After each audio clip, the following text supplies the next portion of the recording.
Hey everyone, and welcome to the MTG Painful Truths Podcast. This is episode 74. I'm your host, Bert Wagner, and my co-host, as always, is Cole Kirkman. Cole, we're on video this week. I know, we're real boys today. Yeah. We get to be, my VTuber model's not up. What's happening? I'm not. So, as of this record, we don't have a YouTube channel, but I'm going to add one, and that link will be in the show notes if you want to check us out on video. We should be there as well. If you see this on your audio feed, you can check that out. And if you find us on YouTube, cool. Please like, subscribe, all that. And if you want to be on the audio feed, likewise, that video. If you're watching us on video, the audio feed, probably like the Spotify link, will be in the show notes as well. But we're also available on all the podcast platforms that are out there. So, I was talking to Cole like a week ago. I was like, hey, did you know ton of podcasts are just through YouTube? And I didn't know that that there's a lot of people who just consume podcasts through YouTube. So I was like, I wanted to do that, and I wanted to just do it right. I didn't want just like a banner with the audio file. I was like, let's actually show our beautiful faces. Oh yeah. So. Then we're gonna get so successful we can pay for an editor. It'll be nice. Right, it won't be me because that's it won't be Brent.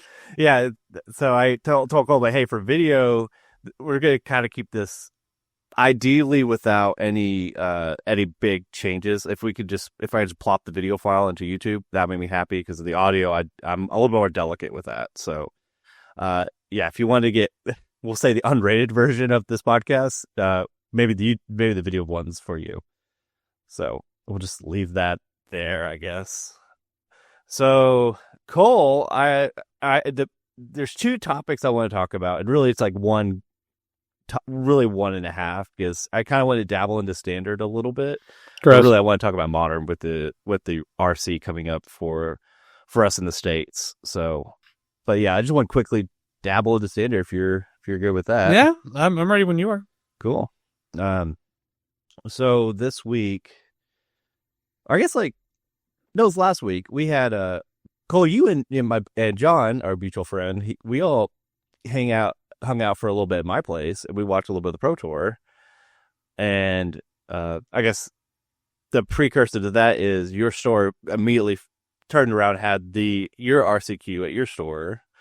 And so John and I left, and we went there together. John played Is It Cauldron? I played Demare Midrange. My only goal was I'm there to block for John. That was my only motivation. The only thing I was going for. I don't need the second invite because my wedding conflicts with the second RCQ. So, there's really not much for me to play for. In fact, there's zero. So, in fact, it's just BM.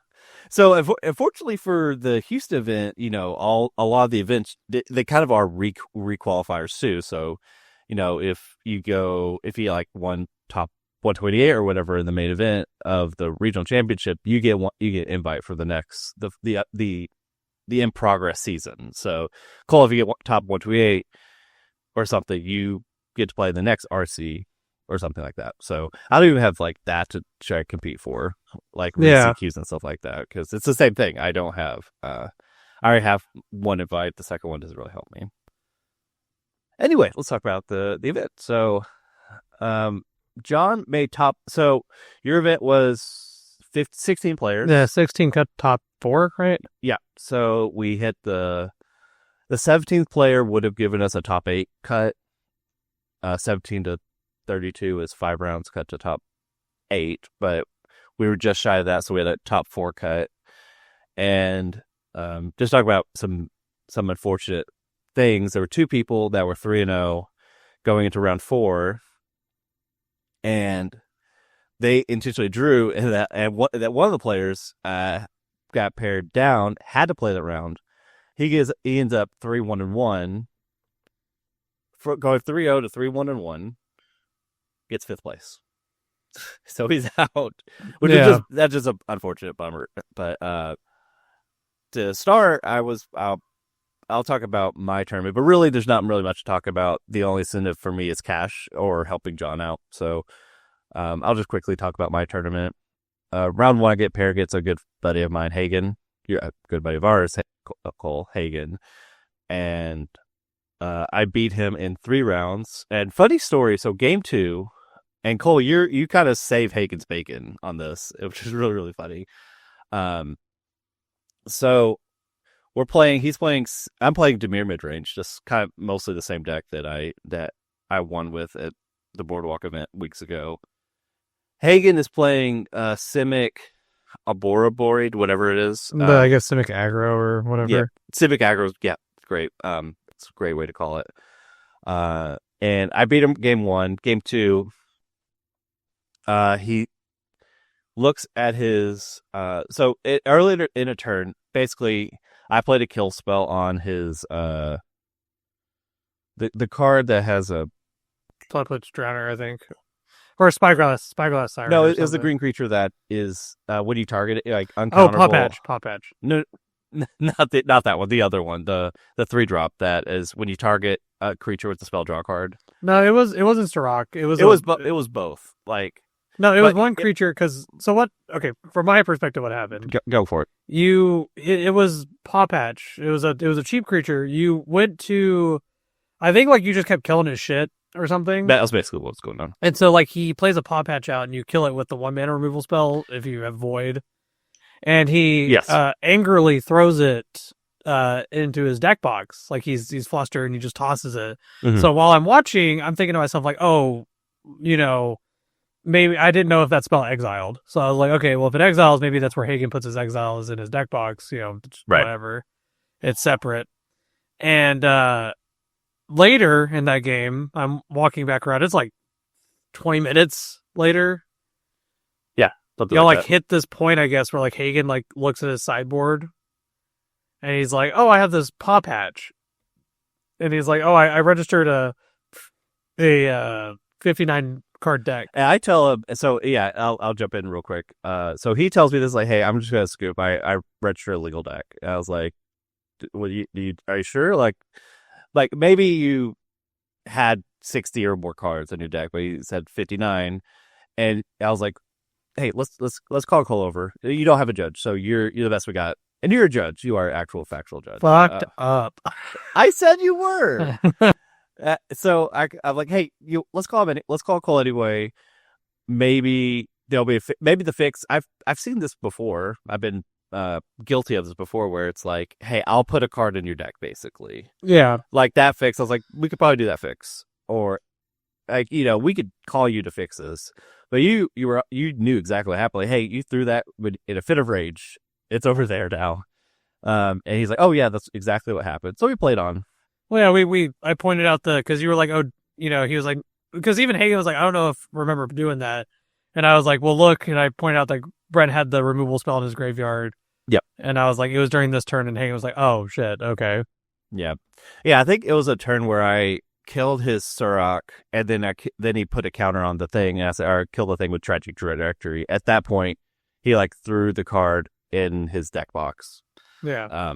And like I said, I thought that card exiled. Yeah, I was like, I that's what I figured would happen. I was like, oh, it's Tragic Trajectory and exile effect. Mm-hmm. And I was like, oh, I guess if it is, he's just maybe. Yeah. I was like, maybe he's just upset, and that's where he's putting it. Right. Yeah. So, just kind of a interesting story. But he comes back and he wins that game, and I win game 3. It was like relatively close, but I kind of answered enough of his creatures.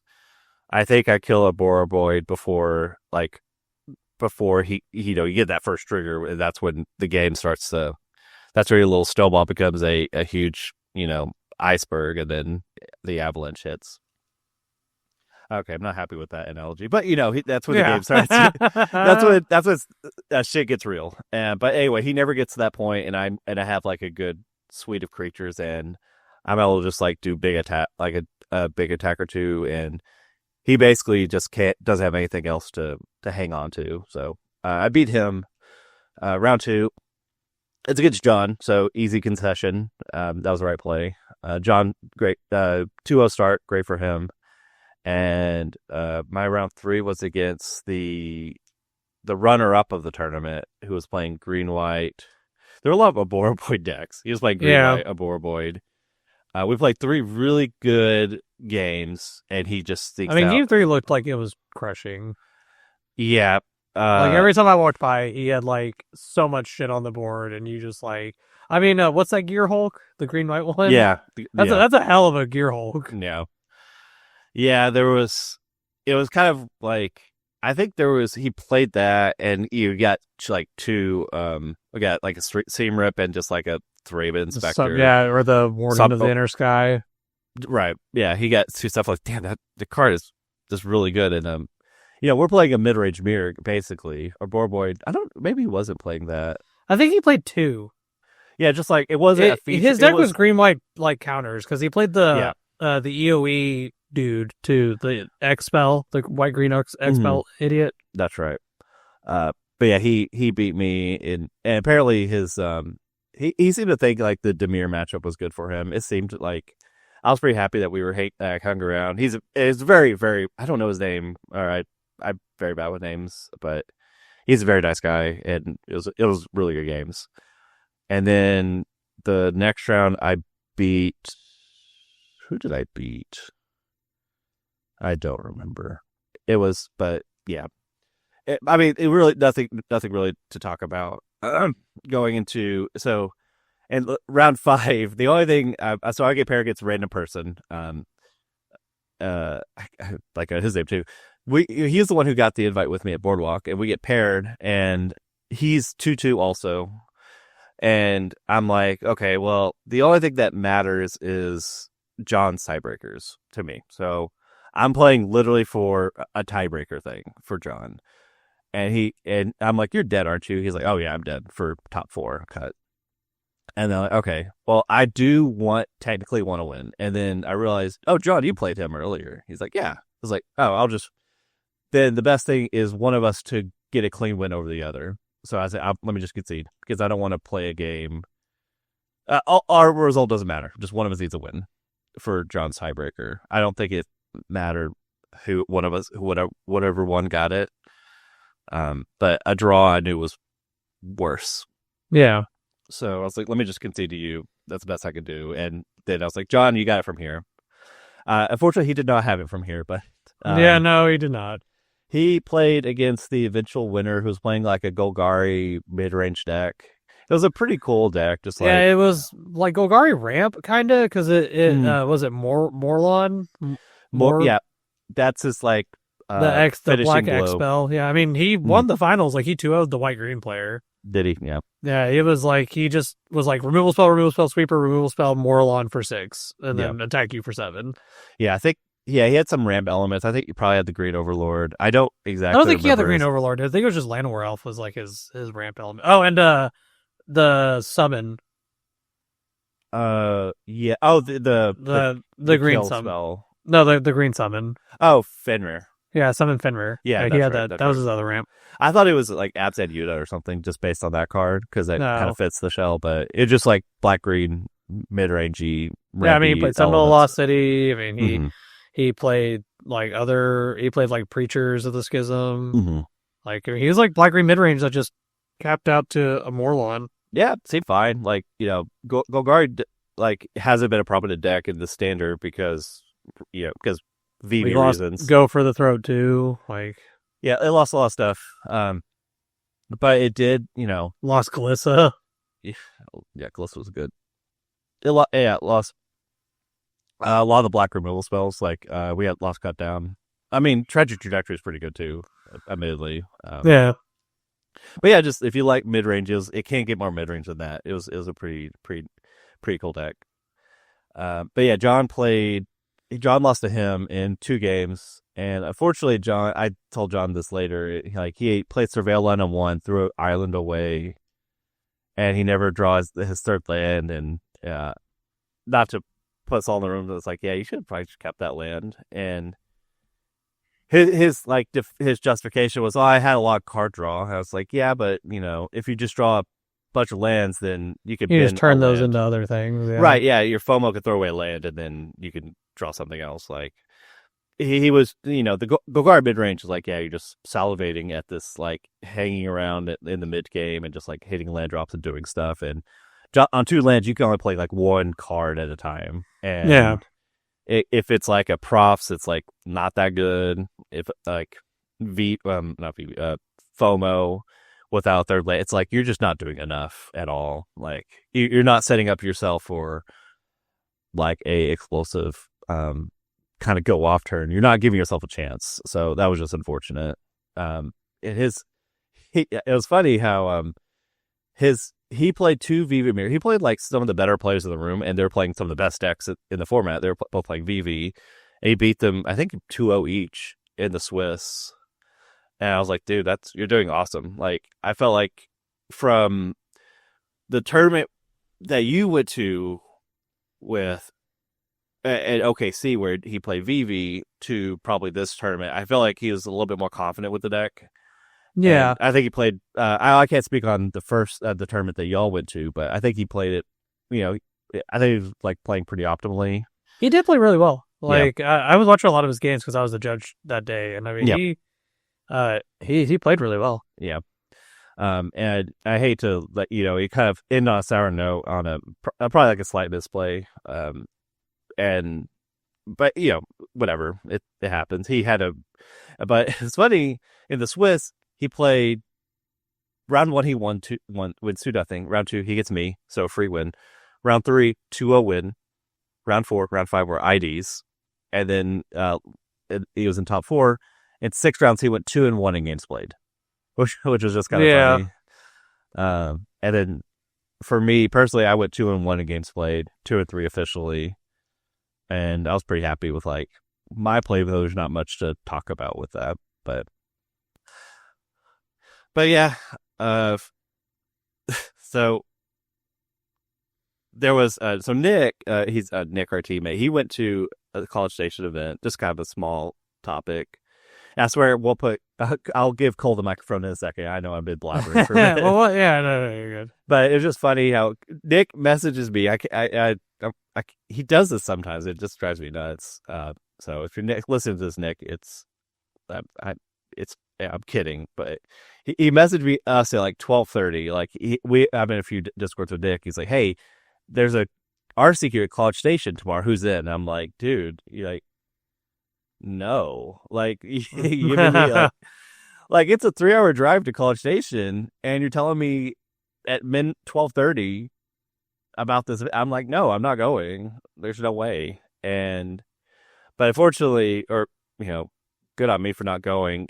He was half the participants that tried to play at that event. Yeah, it's wild. So I think I mentioned last time. Yeah, the standard is pretty unpopular.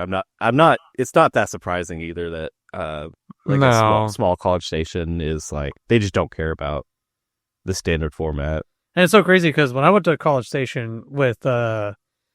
Kernut forever ago, when One Ring was legal, and I mean that modern format was miserable. It was Grief Scam and One Ring, and that RCQ had like 80 people. That's crazy. Yeah, like it was huge, like massive turnout. The pricing sucked, but like people like Modern, like they'll slog through it.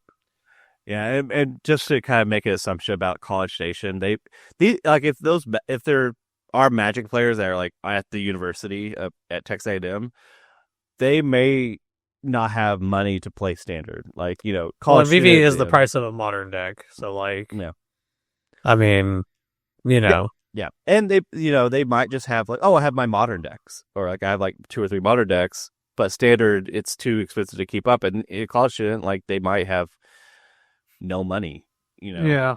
So I'm making assumptions here, but like, I mean, I think that's pretty accurate though. Yeah, but I'm a little surprised that like there wasn't like team main phase. That's like in their backyard, so I would have assumed like they would try to like grab more invites. I mean, unless there was already another one going on that was closer to them. That's possible. But yeah, that was. I felt bad for Nick who made the hike for literally nothing, and like not even close. Like if the bus was me, you, Cole, with John and TJ and whoever else, we were still short 3 people, 2 people, or whatever. It's just crazy. But yeah, that was kind of a bummer. I'm glad I did go though. No, right, honestly. Okay. All right, cool. Well, let's jump into Modern. And Cole, you've been playing a few things. What are your thoughts so far? Well, I mean, Storm is still, still in my heart. in my heart of hearts. I can't remember what's his name. I need to buy his. I might for the first time buy players fucking Patreon because Yay! I know, but Feed the capitalism machine. I know. I mean, if it pays for somebody's shit, I guess. Yeah, Moringo, Crazy Moringo. He is this Storm player? Yeah, split Modern Challenge with Ruby Storm deck. Only dropped me in the first round against Zoo, and then he wrote an article, Chant and PT meta in progress, and he wrote a complete guide. He is the player that is playing 2 Chants in the main over his Strike Hits. Okay, cool. Which I'm not against. Strike It Rich is like one of the worst cards in the deck sometimes. Yep. And in this like Belcher meta, like game 1 is so abysmal against Belcher because like they just are gonna counter everything you do and just win the game. They're gonna go like suspend blue 1-0 go, and you're like okay, and you're like all right, try to stick a Ruby on 2. They pitch a Disrupting Shoal or Fierce Guardian or not Fierce Guardianship, Flare Denial. You know, like there's so many things you're fighting with them, and you don't do anything. But at least if you have mainboard chance, so you can be like, all right, chant on your turn, buy me another turn, or chant on my turn, you know, to push the envelope. Right. He does play 3 meltdowns in his sideboard. I don't agree with that entirely. That seems a little strong. Yeah. I know Affinity is everywhere, but 3 meltdowns feels. I'm kind of on 2. I'd be on 2 if we're that desperate. Because technically, I was telling TJ today that technically you can melt down a Kappa in Storm. Yeah. You technically can get your meltdown high enough to kill a Kappa. A few rituals to get there, but yeah. But no, Brent is finally either Sith worded his way into my mind palace or something, but I'm trying Titan. Yeah. I'm giving Titan the college try, as we were just talking about College Station. I want to play a combo deck for the RC. I'm kind of locked into that. I could play Belcher. I own the deck. But I feel like Belcher is in that spot right now where it's in the limelight, and I feel like it's one of those decks that doesn't do that well in the limelight when everyone knows it's coming. Yeah. When Belcher's like secretive, I feel like it's a lot better. Like when not a lot of decks have access to beat it, but now a lot of players are going to Goryo's Engines for a lot more like, I mean, shit, the amount of Vexing Baubles I see running around everywhere. Oh my God. Yeah. Yeah, like you're playing against Belcher, like turn 1 Vexing Bubble pass, and they're like, oh, okay. Guess I'm just not fighting anything anymore in this game. So, you know, Titan has just piqued my interest more. It's a deck that I always see do well, and I watch Brent play it, and I know that it does well, and I'm like, you know what? We have like 2 weeks, 2 to 3 weeks before we leave. I'm like, I'm going to devote time to learning it. I was testing Affinity, but Affinity has felt so bad. It's felt, when you do the nut thing of like turn 2 Kappa or turn 1 Kappa, like it's insane. But when you don't do that, the deck does not feel good. When you're like trying to play this fair game, you're like, all right, like, you know, I'll, sorry, there's a mosquito. I was about to karate chop it. When you're playing this fair game of like, yeah, you know, turn 1, you know, play like a land pass, turn 2, you know, play like a munitions, make some munitions, you know, doing this cool thing, but you're playing against like all these other unfair decks, right? Yeah. So I think Affinity is, you know, fine if that's, you know, if you devote to it. I know I'm not going to leak anything, but Cade has texted TJ about his Affinity list that he wants to play. Yeah. And it is interesting. I did look at that and I was like, huh. I was like, that might be kind of the route to go. Cade, you know, Cade is one of those players that he'll like get out of the game for months and then get back in and win a big event. Yeah. Like, he's wild. I've always been jealous about that with Cade. Yeah. So yeah, I have been looking at Titan. Other decks that I've perused is, I mean, that's kind of it. like Titan. I've kind of narrowed my sights on Titan and Storm. You teased Neobrand for a hot second. Yeah, but like my thing with Neobrand is I think like because I'm gonna do LCQs. I am qualified, but I told them I'm gonna do LCQs because I'm gonna do like 3. I'm gonna use it as testing, and I'm gonna use it as. I mean, if I give Vegas, I've already had people say they would help pay for Vegas, so shit. Yeah, but like I think Neobrand for like that is really good. I just think Neobrand in like an open decklist format where like you don't just get to be like, gotcha. Like Storm, like we were talking to other people, like Brood Scale Storm, these other combo decks, like in open deck lists, yes, your opponent gets the mulligan better for you, but there are just some matchups where your opponent just can't mulligan at all. Like Orzhov, I played against Orzhov an infinite amount of times, and their only interaction game one is like Thoughtseize. And a lot of times they'll like mold a 5 and be like, well, I have to keep this hand because it sucks, but like I can't mold a 4.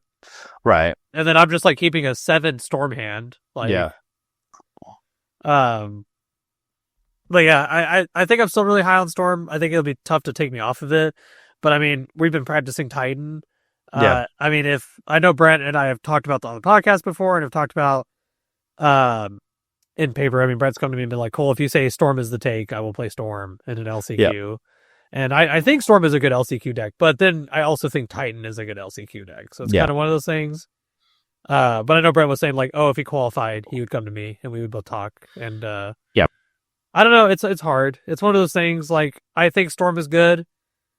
My monkey brain doesn't want to play a deck that requires thought. Sure. Like I think Goryo's is a safe take. Like if you're a good Goryo's player, I know John actually was talking to me recently, and you know he's been he's LCQing as well, because he doesn't have his invite. But he, was talking to me and he was like, man, Eldrazi feels okay, but he was like Goryo's feels really good right now, and I was like, yeah, I mean, it's like if you think Goryo's is good, I think it's fine. It gets to fight on this axis where like you get to be like, okay, I have this random turn 3, put an Atraxa into play and flicker and draw 30 cards. Or I play this turn 2 Psychic Frog and you're scared and you don't want to tap out and you can't kill this frog. And 2 very strong angles. Yeah, it gets to fight everything. Mm-hmm. And I mean, you get to play blue counter magic and stuff while being a very good deck. So, I think we'll see. I know I'm finishing Titan sideboard this week, and I know somebody posted their Titan list. I saw I played like 1 Ice Till and 2 Scape Shifts. Yeah, I think that might have been Donkin. I think it was Donkin. No stock up in sideboard. It was like 2 disputes or something. I mean, he's who knows, but Donkin had two Ice Tills. He had no disputes. The list, I think I saved it, and then it played a Mycosynth Gardens and some other cards that weren't in the list. It played like 4 Besajus. Yeah. Like 3 + 1 + Bog, and I was like, Jesus Christ. Right. And I'm on the most recent Canister winning challenge list, which was like no lands on the sideboard at all, that's kind of unorthodox, but like 3 stock ups. It was like, okay, in these long games, we'll just do this. But, we'll play stock up, but it's, very good card. Like, and usually he'll play like the Vampire's Vengeance and stuff like that. Yeah, the instant speed Pyroclasm. Yeah, most Titan lists, they're just like the first 55 cards are locked in, and the first 10 sideboard cards even is like, you do these. Like, they're just too good. Well, I mean, it's crazy. I was talking to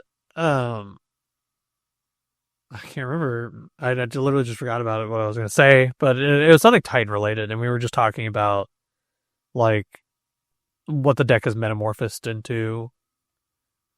Because I know John was talking to me, he's like, man, I hate that Titan has these Scape Shift lines now, and I was like, yeah, I mean, it's evolved into. I mean, Titan used to be a deck where like you would stick a Titan, and then that would kind of carry you like by beating up your opponent. Yeah.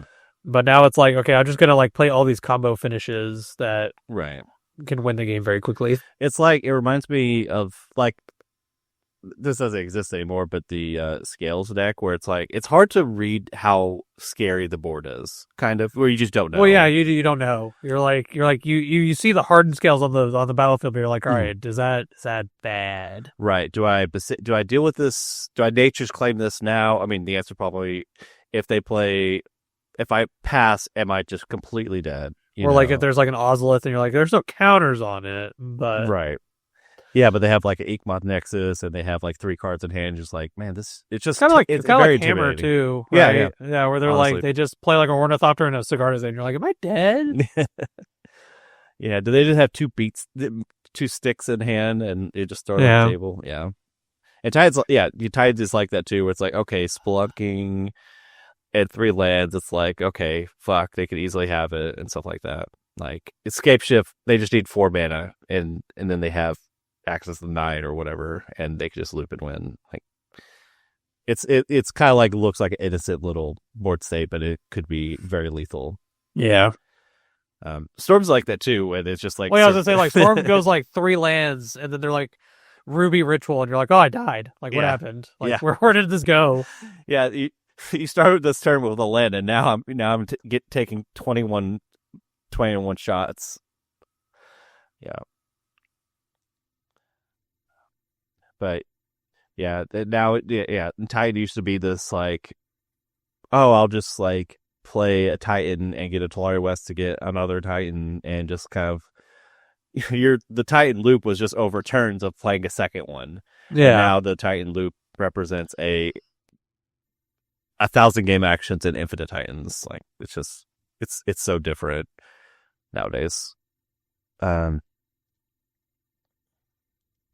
I guess like just to look at other modern decks, like the Pro Tour was like really, really good. I enjoyed watching that. It was a lot of fun, actually.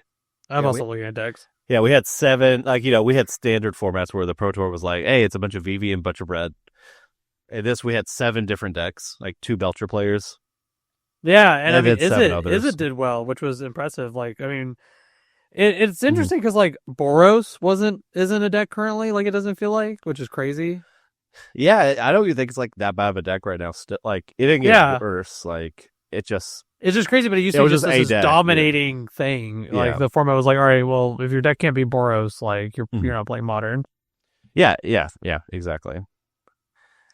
And then Eldrazi Tron was like, that has been like trending up, and I wonder it top 8'd, I think, or had like a. Well, I thought one of the Tron decks did, or one of the Eldrazi decks. Yeah, it was like one of like a lot of decks made top 8. Neobrand, Titan, blue white control, I think, got runner up. Yeah, good old blue white. And that deck is, you could almost call it blue white prison. Honestly, it's honestly, yeah, it's just like Days Undoing, like that. I mean, that deck was like, it overperformed. It was like buried in the other bracket along with Ruby Storm, but it actually had like.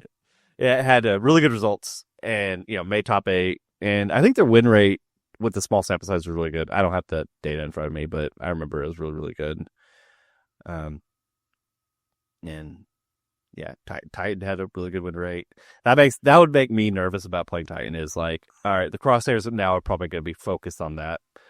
Yeah, but like, what Titan hate are you playing? I mean, if you're playing Boros Energy, maybe the additional Blood Moon or something like that. Sure, like more into that stuff. And like, for example, I know Affinity you probably just lose to Titan, but they could play more Blood Moon effects, I guess. But I know like Affinity, they're talking about playing the Spider Sense card or whatever. Remind me what that card is. The web slinging counterspell. Oh yeah. Okay. Yeah, I can see that. I mean, I think it's good. You have a Springwave drum out. You're like, all right, tap my Mem Knight or tap my Thought Monitor. Yeah. Counter your thing. Put the Thought Monitor back in my hand. Right. I mean, that's pretty gnarly. Yeah. Yeah. Speaking of Storm, like, I know we kind of talked about it. It had like no representation at the Pro Tour, which to me was surprising. But I guess they were in the crossfire, and it had a, I mean, it might have been. It's one of those decks though that like you have to like. I wouldn't take Titan to the Pro Tour. You could tell me Titan's the best deck, but I wouldn't take it because I'm not proficient with it. Like, it's kind of one of those things. Unless you're Dom or like equivalent. Yeah, like you have to really want to play Storm and have that understanding of like, all right, because Storm isn't the best deck. And it's not even the best combo deck, but it's a good combo deck. So like, Because there was a Pro Tour, last time where a dude took Storm, he like tore it up. It's kind of one of those things. He didn't like top 8 or anything, but he did well. Yeah, he did well. Yeah. So it's kind of one of those things where it's like, if you're taking Storm, you're signing up for either, okay, I get blown out some games, or I'm blowing people out some games. Right. Yeah, yeah. Like, versus like, it's kind of that's why I was surprised Neoform was so high up in the percentages. Yeah. Yeah, it was just the like one of the fastest combo decks. Maybe not the most it has to be the fastest, right? Yeah, like, maybe not the most consistent, but the fastest or whatever. Yeah, you're winning on turn 1. Right. Yeah. True. And yeah. I mean, there was someone top 8'd. I think their win rate was not impressive because reasons, I guess, but yeah, it was just, it's very fast combo deck. Yeah, I mean, it is the definition of check or die. Yeah. Mm-hmm. And then we had a prowess top 8'd too, right? Yeah, Justin, I can't remember his name. Justin's, yeah. Yeah, I loved when they talked to him. They were like, so, like, why do you think you're doing so well? He's like, I'm not drawing lands. That's why. And I was like, you know what? Honestly, same, brother. I mean, top 8 of Pro Tour, shit's got to be going right for you, for sure. Yeah, I mean, there are decks that just lose to turn 1 Swift Spear, turn 2 Slick Shot plus spells. Yeah. And you're like, oh, I'm dead. Yeah. Like, I didn't interact with my opponent meaningfully. I died. Right.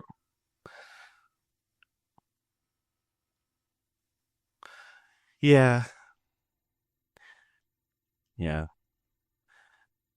So yeah, I think we're kind of approximately the same boat, like the same 2 decks even. Just we might have a preference in opposite corners or whatever, but otherwise, like I do like for the LCQs, I'm gonna have Storm like locked and loaded just in case, but I'll probably the first bullet's probably gonna be Titan, honestly. Yeah, I mean I'm gonna do the first one with Storm. Yeah, but just see what happens. Yeah, but we'll work on a list together, I'm sure. Or we might steal the list that you have that has the 2 Orange Chants or whatever. That's our foundation, maybe. Yeah, I mean, I have a couple. I do like the Orange Chants in the main, but like there's some sideboard cards that like I don't think I'd want to play 3 Meltdowns unless like I was convinced otherwise. Like you'd have to tell me like, hey, play Meltdowns because Affinity is this bad, and I'm like, okay. But I mean, he played like the 2 chants of the board. He played a Wear Tear, 4 Pendings, 3 Meltdowns, and then the regular Storm board. So yeah.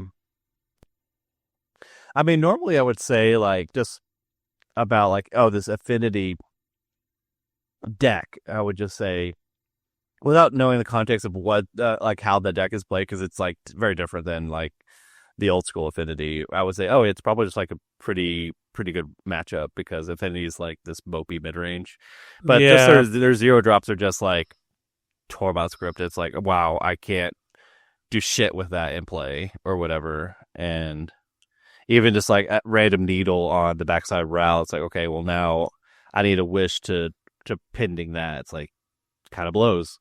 And yeah. So like I get Meltdowns. It's like, hey, we need to over respect the shit out of this deck or whatever, but I don't know.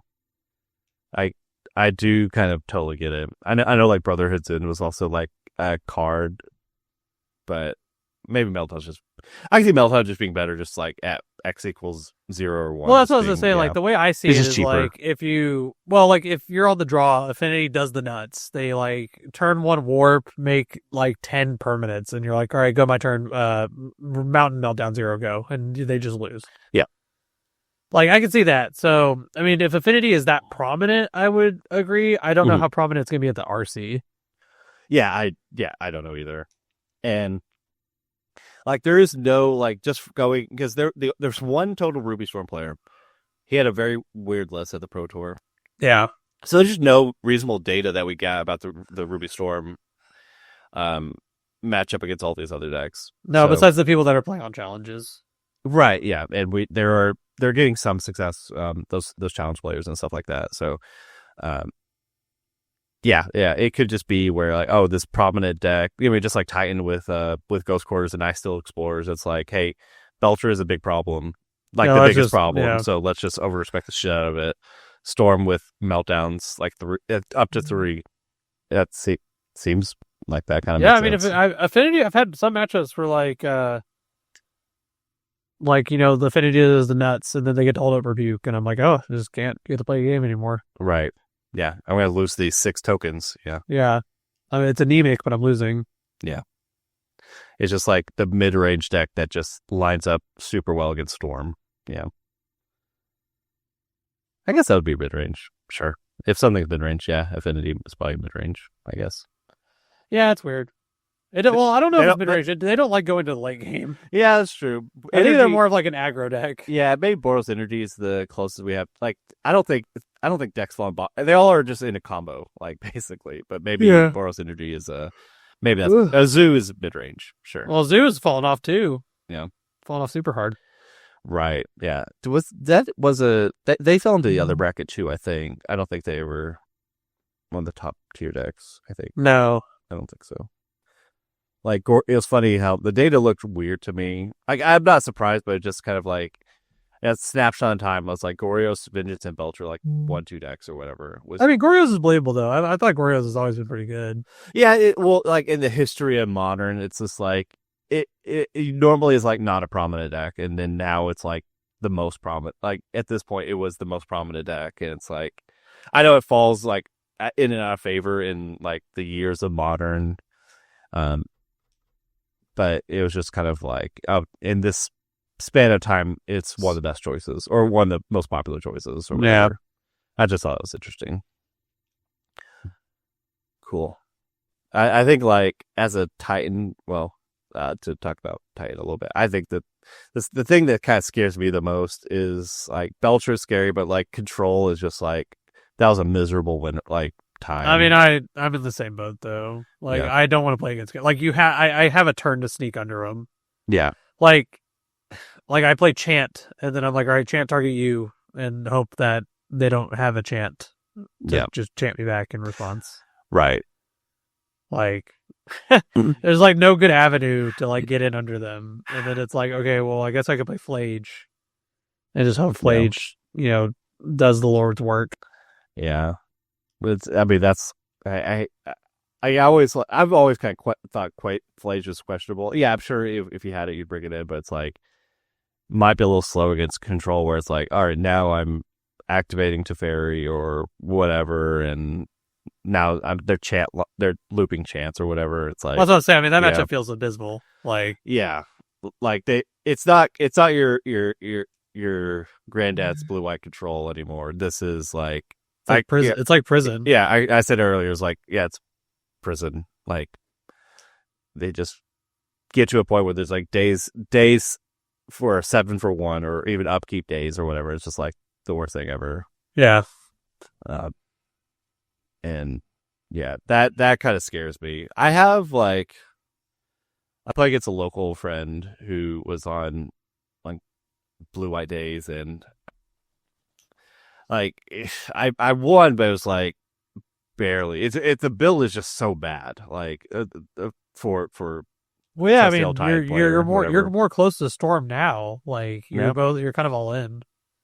Yeah, you don't have like this random like, okay, I'll play this Cavern to sneak in this, go for these Valakut lines or anything. Right? Like, yeah, you're just all in on like, all right, make Infinite Titans. Hopefully you die. Right, yeah. And even then you could like make Infinite Titans, and then they just chant you or something, and you're like, oh, all right. Yeah, that would be I have the way I beat that player was they chanted me, kick chant me in the upkeep or whatever, and I was able to win through I already had like shifting woodlands and shit going on. I was able to Valakut kill them. It was the best thing ever, but yeah, it's not a reliable avenue where it's like, oh, against blue white, yeah, just get to the point where they chant me, then win with stupid bullshit. Like, that's probably just not going to happen a lot of the time. But anyway, yeah, that's scary. But like Titan, I think has a lot of like pretty like good matchups. So that's how I feel about Storm. Is like, I just have a lot of random good get gym matchups that like my opponents just don't like. I think we both kind of signing up for like, all right, if we play this matchup, it sucks, we lose. Yeah, I mean, like have a Belter mindset where your win rate against decks is like so high or so low, and just like just accept it. Yeah, It's like I want to magic. play on this side of the room. Right, right, right.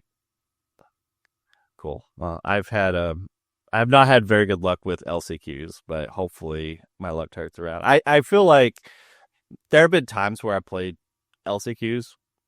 I guess the last time, which was I was playing Black Red, Oh yeah, I Sellsword, and remember. Pioneer, and like the deck was good, but me holding the deck was looking less good or whatever. Yeah, it was. Yeah.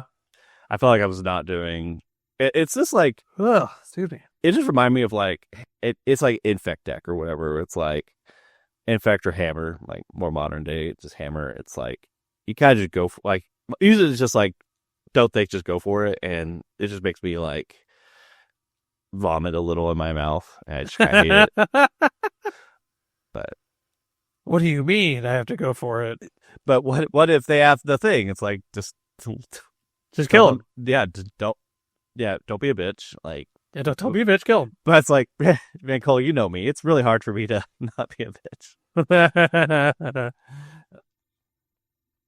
But yeah, I think like, I have access to like a few decks too. Like I have Neoprit, I have Gorios, but it's so hard. Like it takes a lot for me to not play Titan a lot of the time. So yeah, and I'm also like, my thing is like, I want to sign up to play something I enjoy. Yeah, like I mean, I did really well at DC because I also enjoyed Enigmatic a lot. Yeah, like that deck was so much fun. I had so much fun playing it. It felt busted. I got to do silly shit. Like even when games I lost, like I was like, oh well, at least like besides humans, when I lost to humans, that was shitty. But for other matches that I lost, I was like, or games that I lost, I was like, oh well, at least I got to do busted shit, and they just outbusted my stuff. Yeah. I mean, you won a shitload of games. Oh yeah, yeah. And I feel like there's the last season. I didn't get an invite in the I didn't win an invite, and I felt like I was kind of like low on Titan. For me personally, that's like I see people like I see House like, oh, I won a challenge and Canister like whatever. Still, I'm like, like the problem is me. I get it, but I was just like I feel quite a bit more confident, and I don't think I deserve to have this confidence in the deck, but I feel like I have it a little bit. I don't know. You put a lot of time into it. To be fair, like you and I were so confident about creativity. That's true. Yeah, that was a lot of fun. I wish creativity was good. I wish that deck was good. Yeah. It's so sad that the deck sucks. Yeah, right. Archon Trigger is like, oh, sure. Like, just one card, just one creature. Yeah, this is so bad. I have a playset on my desk of the Alt-Art Archons. Yeah. And I have not put them anywhere because the deck's just not playable. Yeah, and that was a deck you fully foiled that yourself, right? Yep. Yeah, same. Yeah. I mean, there's a chance it comes back. It's busted enough if the format's slowed down or something or whatever. Yeah. I mean, I think the problem is like the busted thing to do with it is do the Jund side of it and try to cheat an Archon with a persist. Right. Yeah. Just be like the Gora's Vengeance, where it's like I have busted card in graveyard and a frog. Like those are pretty but they don't have that with creativity. No, well, it's like persist or make it a little dwarf and try to kill it. But like that's what you were describing though is like it goes to the same like Archon trigger or whatever. Well, what I'm saying is like so you compared the two and I agree, except the problem is that Goryo's gets frog. Like frog is like good. Well, and like creativity's plan B is Red and 6, and that card's just not good in this format. Yeah, that's like the difference. That's like why creativity is bad. Is because these other decks that are these graveyard, super all-in decks, they get to, they get to do like the frog side of things plus beat this graveyard deck. Creativity doesn't have that. Like, creativity is like, all right, play this Red and 6 on 2, and players are like, what the hell is that card? Yeah, they're like, that card's unplayable now, and that's crazy. Yeah. There were definitely times where it was a reasonable discussion, like, should this card be banned? Oh my god, I hate that fucking card. Yeah. I've hated Red and 6. Yeah. And now it's just like so boring. Oh yeah, creativity is like the only deck that can play it. So yeah, right. There's no 4-color piles or whatever. Nope. Like mid range is now Boros energy. Yeah. Or yeah, cool. I miss creativity. I do too. I guess that's all I got. Yeah, that's Yeah. all I got too, honestly. Okay, cool. I Maybe we guess. do another one before we leave for Houston. Yeah, yeah. Maybe. We lock in our decks. Just put it out there. I guess Yep. if we talk about the YouTube channel real quick before we wrap up, I guess you and I could stream games, like record you and I play Yeah, testing. That'd be kind of cool. yeah. I don't want to like fully commit to that because who Well, knows? I mean, you already have a lot going on. No, well, it's like I have not. Well, as I said earlier, it's like hopefully the video is just like one stream of like bare minimal editing, and the Yeah. audio I'm still going to be like very delicate. I think this time like being a video like in this video format, it's like sometimes Cole and I will do a podcast. We'll like pause for like 15 seconds, like okay, now what kind of thing. And Yeah. I feel like now we're kind of like there's a little bit more of like a gun to our head nowadays. There's like kind of keep going, whatever. Yeah. And makes the audio. It'll probably make everything easier, like even with this extra. I mean, I staff think, yeah, or whatever. I like hope. it. I like this. Yeah, I do too. Like, I feel like maybe I was foolish to not like embrace video. Like, I was like baffled when people were like, "Oh yeah, YouTube is the number one place where people listen to podcasts." I was like, "Really? Not like Are you fucking audio?" lying to me? I bet. Wait, well, so to be fair, Brett, honestly, I was surprised you said that because the way that I listen to podcasts is audio. Like, Same, yeah. like I'm gonna throw out some names if people, audience, if you like these, like Distractable, Creepcast. Yep. Like I listen to those audio wise. Yeah. That's how I listen to them. I mean, I do listen to Caleb Hammer, but I watch his content, and I guess Yeah. he's a podcast technically. But Sure. like those, I always listen to audio. Like I would put Yeah. on my when I'm driving or whatever. Right. But yeah, Brett brought up to me, is like, yeah, apparently video podcast is the way. Which I guess I do watch a lot of Creepcast video wise because they'll do edits in the video that you don't get to see. Like I know people enjoy watching people talk. Yes. You get to see reactions and stuff. So I do think this is probably. I definitely think you're correct. Yeah, I think so too. Just like, and I know like those, like all those audio podcasts. As far as that, I don't know them, but they probably have a video element to their podcast as well. And Yeah. I know like podcasts I listen to, because I listen to a political podcast. They have a like I never watched their video podcast, but I do their audio, and like we'll never like. It totally makes sense. I know like some of the best podcasts have like they have TikTok and they have video and stuff like that, and they do. Oh like, shit, we need a TikTok. Yeah, next probably. Next. Maybe. Well, I mean, look, you get to see my graded Gears of War 2. Yeah. I'm glad we don't have TikTok because a few podcasts ago when I talked about standard, where I was like, they just need to ban one card and it's fine. They'd be like, hey, we'll ban 7 cards. And Saffron was right and you were wrong, Brett. I was like, okay. But I do like, about the standard bans, I do like how they did. I like the standard bans. I don't like what the format is now, but the bans I do. I mean, before right. we close up, I think I would say I want them to I want them to bring back emergency bans. I think that would help the format a lot. Yeah, I guess I don't know if we talked. Yeah, we must have talked last week about like the article that Carmen posted. Maybe we didn't, but I did.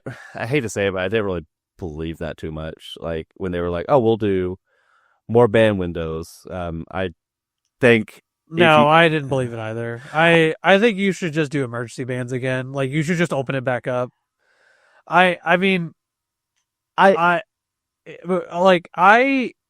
think that the format dying is not a good way to have. Like if you're gonna force standard for the next 2 seasons, and your argument is that we don't want to ban VV because it hurts the competitive player that bought the deck, the competitive player that bought the deck is gonna buy whatever else is good. I mean, I played Hogak when Hogak was good. I was grinding PTQs when Hogak was good. Right. When Hogak got banned, I just moved to the next deck.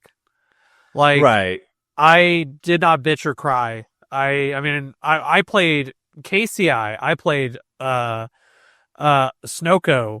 Like, I played all these expensive decks, but when they banned them, I knew that was coming. I was like, Right. okay, well, they knew they were going to do this. Yeah. The only ban that I've ever gotten caught off guard was the Simeon Spirit Guide one, because I played Ad Nauseam. Yeah. And that was not even banned because of Ad Nauseam. That was banned because of Tybalt's trickery and the card was busted. Right. And I was like, okay, and I accepted that. That sucked, but it happens. Yeah. Competitive players are going to have this understanding that if they are playing a busted deck, it's on the line. Yeah. Like, I cannot remember who, it might have been Canister. It might be Sodek or Canister. I cannot remember who said this or somebody, but Brent just left. For all the listeners, he's gone. He's gone forever, actually. My cat was howling. Oh, you're not. You're still. Oh. Okay, No. going on. I can't remember who said this, but it stuck with me forever. And it was when Pioneer first came out, and he said, "If you're not trying to break the format, then why are you playing Magic competitively?" Sounds like Tandy would say something like that. It wasn't Tandy. It wasn't one of those guys. And I agreed with that entirely because I was like, yeah, if you're a competitive player, why are you not playing to break the game? Like, if what you're doing is not the most busted thing on the planet, well, then why are you doing it? Might have been Red Nelson or something. It might have been. I don't remember. It doesn't matter. It was forever ago. But yeah. I've always stuck with me because it's like, you're correct. Like, if you're a competitive player, you're signing up. Like, if you're a competitive player, you're getting into the game, and the format you're playing presents you with this busted thing that exists, why are you not doing it? Right. Like, why are you signing up? Like, when the One Ring was legal, I was one of the only people that wasn't playing it, and I suffered. I played creativity during that whole time. And yeah, I lost games because my opponent would stick a One Ring, and I'm like, oh shit, okay, I just lose the game. Oh, it's the boy. See, this is why people should watch, because you get pet cam if you watch. Yeah, he not to derail that. You're bringing forth excellent content, but my cat is also headbutting the mount monitor, so I got to deal with this animal. Well, Sparkle's under my desk, so she's sleeping. Well, yeah, but she's winning this best pet award right now. Yes, he is, because Sparkle's sleeping, and she's 100 pounds, and I don't want her to jump on me. Yeah. But, yeah, like, that's my thing, right? And so I would get it if it was the casual player. If we were like, oh, we don't want to ban VV because a casual player invested $900 into the deck. Mm-hmm. Okay, that's a feels bad, but you're preventing other players from getting into the game competitively because you're leaving this room to VV only, right? Yeah. And then you're telling everybody, hey, suck it up. You have to wait till November. Yeah, I mean, when they with the Hogak thing, going way back. Yeah, well, it's fucked up to say way back, but yeah. Well, yeah. It was pretty clear, like, how they were like, hey, let's try to minimize the feel bad. So if you have the Hogak deck or whatever, we'll just ban this other card that was somewhat like, what was it?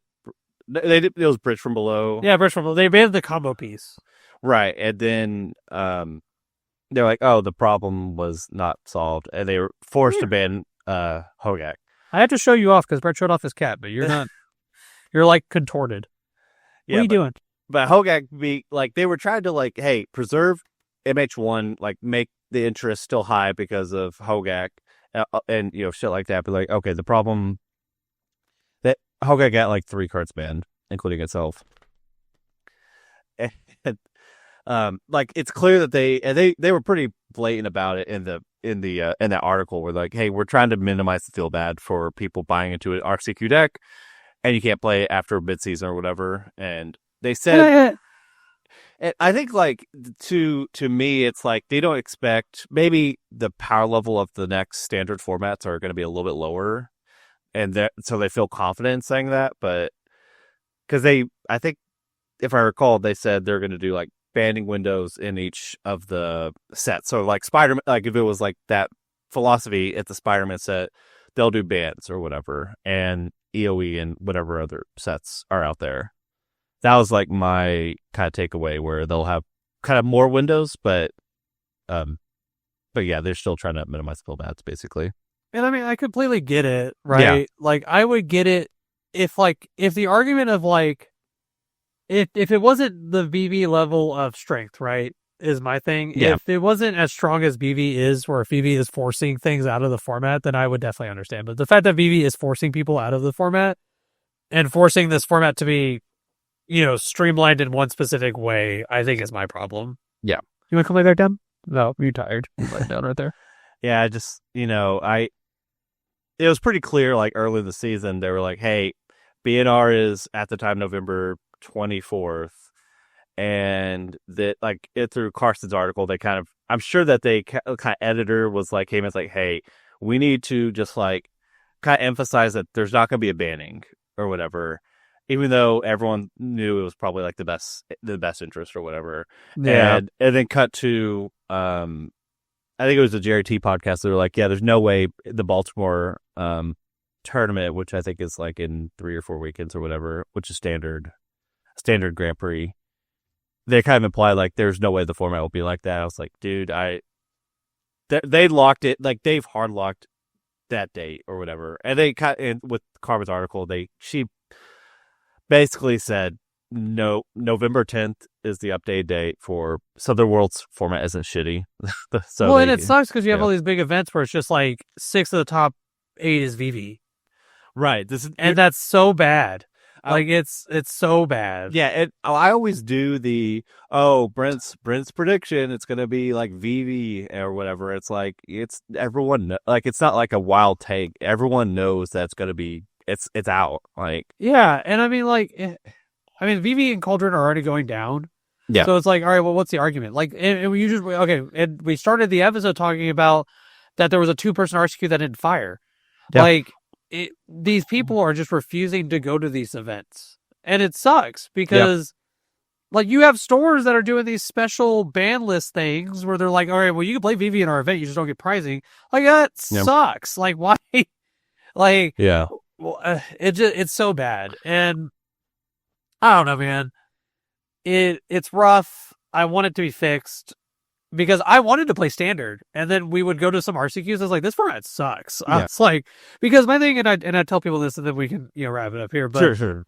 The thing about modern is it feels like everybody is trying to do a busted thing, and is allowed to do said busted things, and it's like, all right, who's doing the more busted thing at what time? Yep. Standard feels like only one deck could do the most busted thing, and everyone else is playing fairly. Yeah. And it's like, okay, and people are like, oh, well, you have like the coma decks and stuff like that. I'm like, okay, yeah, your turn 4 put a dude into play. Like, you're probably dead.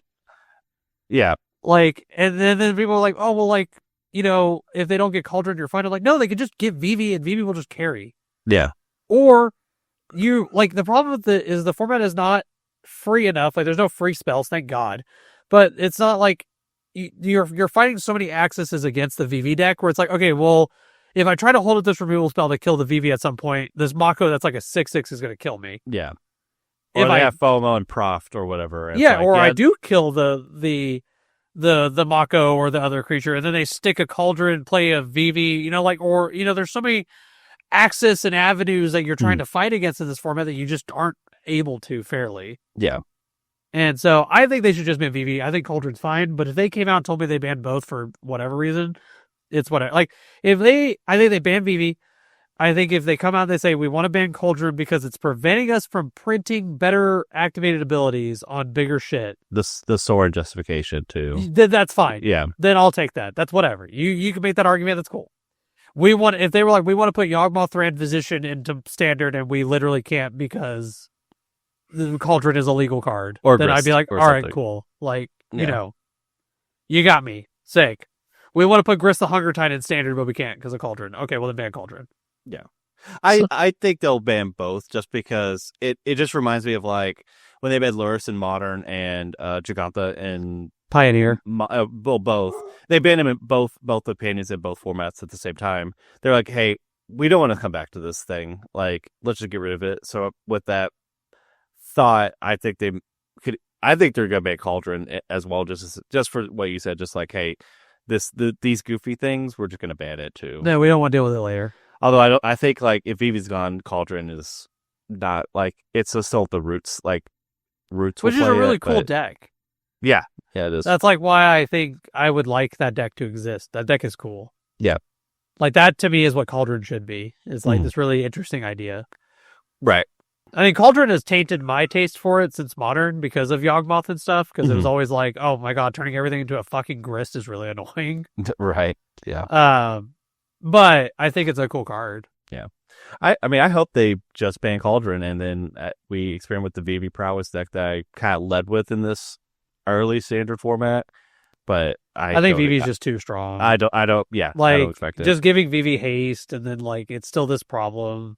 Mm-hmm. So, I don't know. We'll see. Wizards might fucking do nothing. Who knows? It wouldn't surprise me. I bet they do stuff. I mean, they have to. They have to see that their format is not doing well. Yeah, but I guess to talk about ban predictions, I guess I don't think Modern has any problem. Like, no, I think Modern's fine. Problem. Yeah, I think. I mean, if Belcher didn't win, and it was like Boros or something, and Boros was tearing it up, I would be. Or if the PT happened and Goryo's Vengeance was like 90% of the field, and then I'd be like, okay, maybe we have to look at Goryo's Vengeance. Right. But, I mean, I think the format's really open. Right, and like the win rate, so I think I alluded to this before, Titan had a really good win rate. I think at the RC it's going to go down. It was like at 57.5. I think there's the tournament for RCs, the Pro Tour was like 300, sub 300, whatever. Yeah. RC is probably going to be 12. I mean, it's modern, so about 12 to 1500. Like, a lot more people, a lot more decks, stuff like that. I think the win rate of Titan just, it doesn't stay at 57. It goes probably in the sub 50s, like you expect. I would expect a little bit more like hate overall, and just maybe just like a worse average Titan player. So the win rate just gonna go down because I'm playing in it. So yeah, I'll help the win rate go down a little bit. But yeah, like Titan was the only deck where you're like, oh, the win rate was really high, but it's like it's modern. I mean, I also always I'm a preacher of like Pro Tour format is something to look at, not definitively. Yeah. It's a bunch of pros playing each other. The draft is also important. Like, it's kind of that thing, right? It's hard to get a good takeaway of a format because there's just like, it's best players in the room thinking about the best deck to play with all the best players in the world kind of thing. Yeah, versus when you show up to like an RC for the first 4 rounds, you're probably playing like Timmy. Yeah. Like, it's kind of that thing. Right. Yeah. It's like, instead of the 200 best players, it's like 1,500 pretty good players or whatever. Like, very different room and a lot wider and stuff like that. I mean, when I played at DC and I did well, I played against a lot of people that was their first RC. Yeah. Yeah. So, just that's why I tell people, when you go to RCs or whatever, play the deck you know best, that you're most comfortable with. I mean, obviously, you want to play a good deck. Don't like show up with like Mono Green Devotion. Come on. Please. I know. But you know what I mean? Like, I wouldn't show up with creativity. I think I like creativity, but I would have this understanding of like, okay, I've put testing in with it. I can't beat Eldrazi. I can't beat XYZ. Okay, maybe this isn't the deck. What is similar to that strategy that I would feel comfortable with? Okay, let's look at Goryo's Vengeance. All right, Goryo's Vengeance. Wow, it feels better. It does better. Okay, can I get into this deck? Do I enjoy it? Yeah. And I mean, I played ad nauseum forever back in the PT days, like PTQ days, and that deck was never fucking tier 1. Yeah. But, I had that understanding when I would go to those events that like, all right, Cole, like, if you get washed because you're playing against Jund and they thought sees you into Dark Confidant and you just can't win the game. Yeah. Or you're playing against Infect and they go Fetch Shock Glistener Elf and you're like, oh, I can't win, I'm dead. Yeah. Like, Cole, I hear you. But I'm just going to register Neoform Atraxa and just move on with it. Fuck yeah. Hey, I have like 2 day 2s with Neoform Atraxa, like good results with it. But yeah, that deck hasn't been good in a while. I really want Pioneer back. I'm ready I saw a tweet and it was like, oh, they confirmed that like the next season after the standard season is going to be modern. And I was like, okay, that makes sense. And then like, we're probably not getting Pioneer next year. And I was like, oh, damn. I don't believe that. Like, I feel like they have to do something to the format though. Like, or do something. Yeah. Like, print Pioneer Masters or whatever the fuck. And then be like, all right, Pioneer for 2 seasons. Like, I'd be totally okay with that. I mean, Pioneer was like it was kind of like the premier RC format. It seemed like for a little bit, like Yeah, then they saw that it just wasn't doing very well, and they're like, all right, we're done. yeah. Well, I think it was more of like, hey, we gotta still sell a little bit more standard packs, so we're gonna print the shit out of some standard. Like, But like Pioneer sells standard because Pioneer I just know. plays a bunch of standard shit. Like the best deck is the mono like Bloom Barrel red stuff. Yeah, and the fucking mouse deck that got banned. Yeah, you just get to play older cards. Yeah, then it'll be VV Cauldron here in a few weeks. Yeah, like holy shit. Yeah. Like I think Phoenix just won a challenge. And that deck's been the best deck of that format forever. All right. So, and we love Phoenix. I do love me some Phonics. You just play Fires or Enigmatic again. I did at fucking HPMO. That deck sucked. So probably not. Well, you stumbled into the best 1-2 player in the world. I know. I stumbled into a guy that top 8 the Pro Tour. I was like, what the fuck are you doing down here? And I'll see him at I'll see his like name in tournaments. Like, yeah, that's the guy who Cole played at round 4 of a I literally I looked at his name and I told you guys I was like, this name's like really familiar. Adam and Edelson, I sat across him. I was like, I've seen you. I was like, and then I walked away and you guys were like, yeah, that's the guy that top 8 the Pro Tour. And I was like, yeah, no shit. Yeah, I think he was like top. I might be wrong, but like top 16. I think the Pioneer or Arena Championship.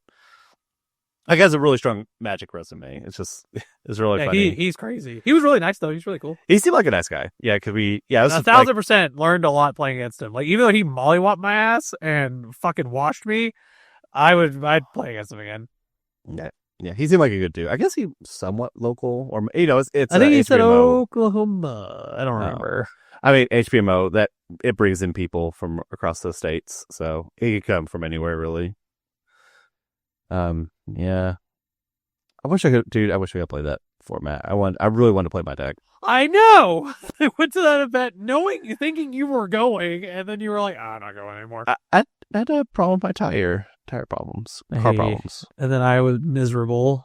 I was sad. And then I tore up the HPMO main event. You did. Oh my gosh. Yeah. Storm was so good. Yeah. And we'll never get to rewatch me beating Hammer. I did try to find that content. I know. I tried. I went to like Twitch support, like, hey, I need this republished, and they were like, they talked to me like I was the channel. I'm like, I'm not the HBMO channel. I'm a person. I'm a human. Like, but I want it. And their HBMO, like, they don't keep up with the Twitch stream. Like, I don't know. They have their videos that they're like from 6 years ago or something crazy, and it's like that's not helpful for me right now. Yeah.